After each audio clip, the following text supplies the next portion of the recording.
Ian sitting here working on trying to fit some of this stuff. That's where that lower bumper guard is. So yeah, it's going to be a mixed match of colors and driver.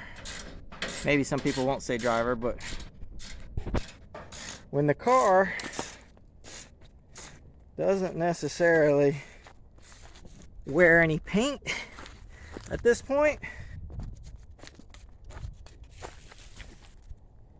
and it's in need of a little bit of reconstructive surgery, then you do what you do. So yellow hood, the green piece there, another color green. That's what I'm gonna do. I may fit this one for the time being and put this other one back on at a later date, just so that I've got that down piece. But that's what we're playing with.